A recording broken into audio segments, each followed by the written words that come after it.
کیونکہ بہت بڑے ڈالر کی بڑی قیمت ہے۔ بھائی صاحب، ابھی آپ نے حکومت کے ساتھ امیدیں وابستہ کی، ہم یہ دیکھ رہے ہیں کہ کراچی میں امن و امان کی جو صورتحال ہے وہ انتہائی مخدوش ہے۔ اگر کراچی میں امن حکومت قائم نہیں کر سکتی تو کس طرح سے ہم امید رکھیں کہ فاٹا میں امن قائم ہو جائے گا؟ یہی تو ہمارا المیہ ہے کہ کراچی میں تو تین پولیٹیکل فورسز ہیں،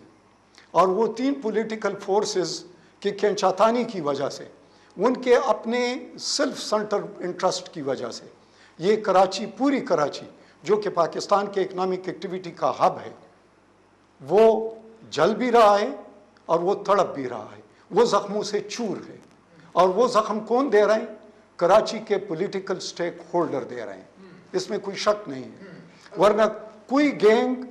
کوئی مافیا، کوئی ادھر کامیاب نہیں ہو سکتا جب تک اس کو کسی بڑے کی وشی ایک نقطہ نظر یہ ہے، دیکھیں جی، امریکہ سے ہم نے امداد لیتے ہیں، آپ امریکہ سے رقوم لیتے ہیں اور اس کے بعد جو ہے وہ کارروائی کرتی ہیں، آپ کس طرح سے امریکہ کی آنکھوں میں آنکھیں ڈال کے بات کر سکتے ہیں؟ ڈرون اٹیکس کی اجازت آپ نے دے رکھی ہے مگر اس کے باوجود آپ اس سے ڈینائی کرتے ہیں، تو یہ جو تضادات ہیں اس سے ہمیں نقصان ہو رہا ہے، آپ کیا کہیں گے؟ میں اس کو کہتا ہوں کہ یہ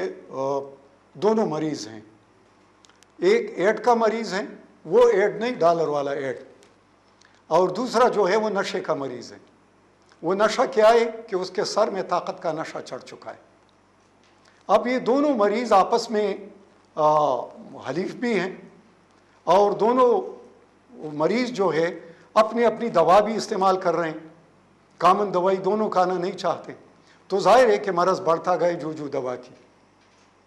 اب یہ ایک پیج پر تو نہیں ہے اور نہ ہو سکتے ہیں، تو ہمیں ابھی اس ڈالر کو ایک حد پر اس کو خیر آباد کہنا ہوگا، اپنے پاؤں پر کھڑا ہونا ہوگا،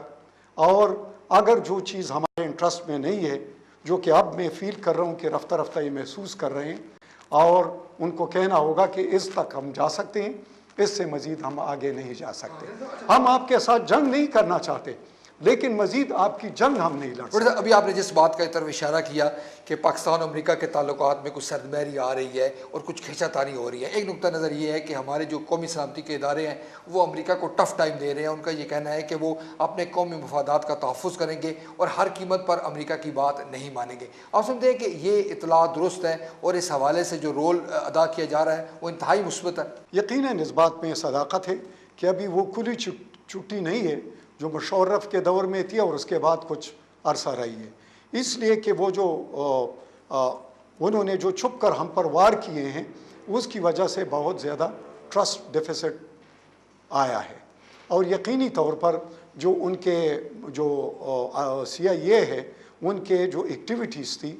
ان کو محدود کر دیا گیا ہے، ان کے تعداد کو بھی محدود کر دیا گیا ہے، اور یہ جو ریلیشن انڈیفائنڈ تھے، زبانی کلامی تھے، ان کو ایک ڈیفائنڈ ایریا میں لانے کی کوشش ہو رہی ہے،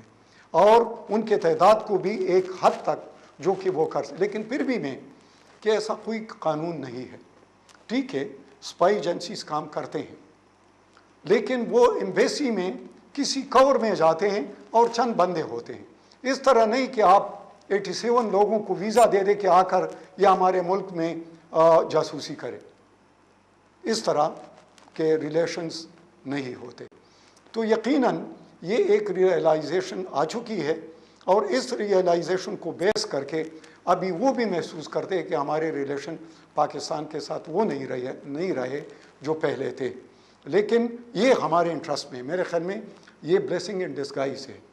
کہ ہم ایک نیوکلیئر پاور سٹیٹ ہیں، ہمارا ایک سٹیٹس ہے، ہمیں ایک رسپیکٹ اور ایک مساوی درجہ دیا جائے اور ہماری بات سنی جائے، اور افغانستان ہمارا نیبر ہے، اس میں جو کچھ آپ کر رہے ہیں یا جس کو لا رہے ہو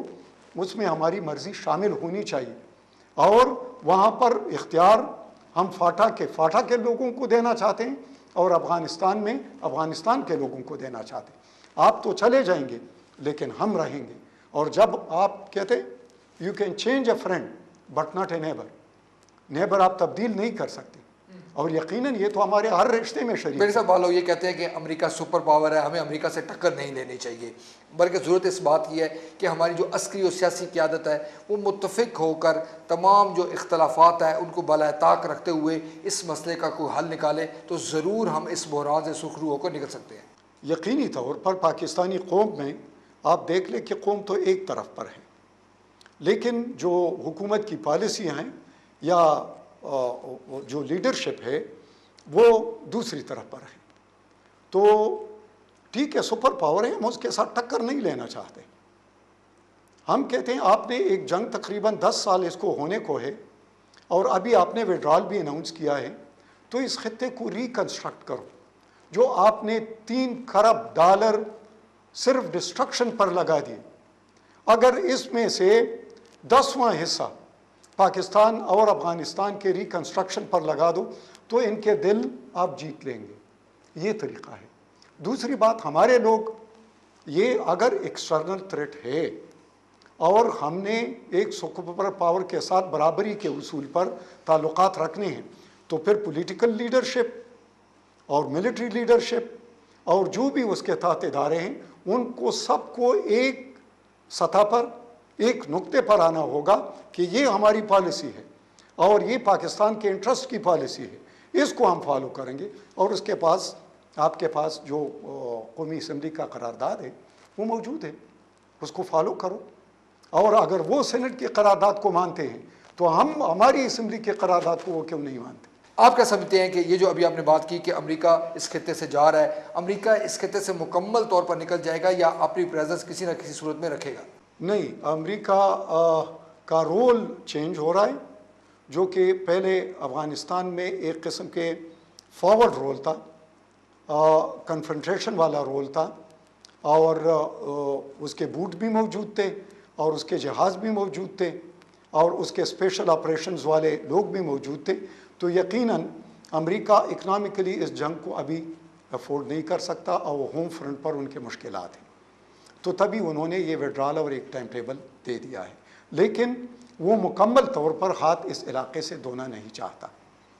جس طرح کروکر کا ابھی جو نیا ان کا سفیر آیا ہوا ہے اس کا بیان ہے کہ ہم یہاں پر رہیں گے اور ہم افغانستان کو طالبان کے اس طرح حوالے نہیں کریں گے اور ہماری پریزنس ادھر محسوس کی جائے گی. تو وہ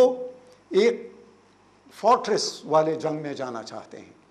وہ فورٹریس یہ ہوگا کہ ان کے مضبوط قلعے ہوں گے, ان کے حکومت میں جس طرح کرزئی ہے یا مالکی کی انہوں نے رکھا ہوا ہے عراق میں, اس قسم کا طرز حکومت ہوگا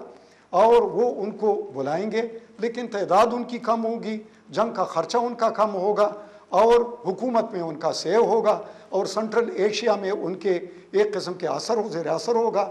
ہندوستان کو تھوڑا سا شیو ہوگا, ان کو تھوڑا سا ریجنل رول دیں گے اور چائنا کو تھوڑا سا کنٹین کریں گے. تو یہ اسٹریٹجک مقاصد پاکستان کو بھی تھوڑا سا دباؤ میں رکھیں گے. تو یہ اہداف وہ ضرور اپنے پریزنس سے ادھر حاصل کرے گا, مکمل طور پر ان کا انخلا نہیں ہے. ڈاکٹر صاحب آخری سوال ہے, کیا آپ یہ سمجھتے ہیں کہ جو کچھ مقاصد ہم نے ٹارگٹس رکھے ہوئے ہیں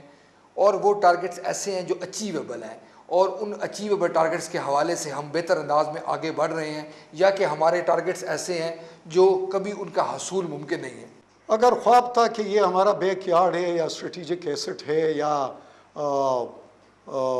یہ جس طریقے سے رشیا کو شکست ہو گئی اور اس سے پہلے برٹن کو ہو چکی تھی, تو اس قسم کا تو میرے خیال میں یہ تھوڑی سی اوور کے لیے یا بڑا خیال ہے ہمارے سائز سے. ہمارا مقصد یہ ہونا چاہیے کہ افغانستان ہمارا نیبر ہے, مختلف رشتوں میں جڑا ہوا ہے, ہم اس کے ساتھ برابری کی سطح پر وہاں پر امن اور ترقی کے خواہش مند ہوں. دوسری بات, ہم فاٹا کو ان کا اختیار دے دیں, فاٹا کے لوگوں کو انوالو کریں, ان کا گورنر ہو, ان کے پولیٹیکل سسٹم میں جو پولیٹیکل ایجنٹس ہیں ان میں ہمارے جو لوگ ہیں تعلیم یافتہ ہیں ان کو حصہ دے دیں, وہاں پر FCR میں امینڈمنٹ لے آئیں اور یہ پہلے فیز پر کرے اور اس کے بعد اس کو ایک صوبہ کے طور پر لے آئیں,